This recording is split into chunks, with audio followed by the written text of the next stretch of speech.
Le gouvernement va donc limiter les dépenses, mais il va également jouer sur les recettes. Quelles conséquences les épargnants et investisseurs doivent-ils attendre ? Première source de revenus visée, les impôts sur le revenu et sur la fortune. En 2012 et 2013, les barèmes de ces deux impôts vont être gelés. Logiquement, les revenus des Français vont être revalorisés en fonction de l'inflation. Certains vont donc mécaniquement changer de tranche sans rien toucher à leur situation. Pour l'impôt sur le revenu, l'État attend 1,7 milliard en 2012 de recettes, 3,4 milliards en 2013. Deuxième manne pour le gouvernement, la TVA à taux réduit. De 5,5% aujourd'hui, elle passera à 7% l'année prochaine. Les produits pour les personnes handicapées, l'alimentation ou encore les factures d'électricité et de gaz ne sont pas concernées. Elle visera en revanche l'hôtellerie, la restauration ainsi que le bâtiment. Une facture de 1 000 € pour des travaux d'habitation achevés depuis plus de 2 ans passera donc de 1 055 € à 1 070 € TTC.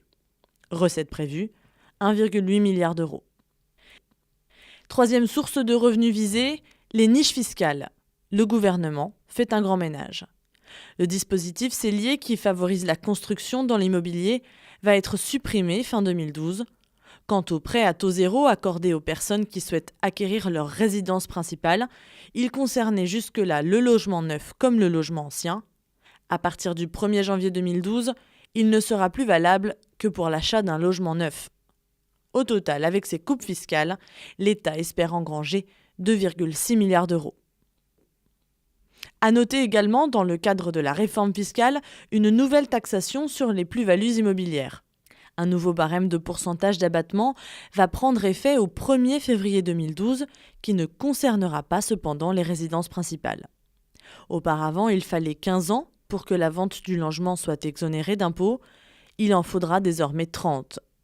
Les prélèvements sociaux qui accompagnent cet impôt vont passer de 2,3% à 13,5%. Cette réforme devrait rapporter plus de 2 milliards d'euros. Enfin, il y a l'impôt sur les sociétés. Les entreprises qui génèrent plus de 250 millions d'euros de chiffre d'affaires vont s'affranchir d'un impôt majoré de 5% en 2012. Recette attendue, 1,1 milliard d'euros.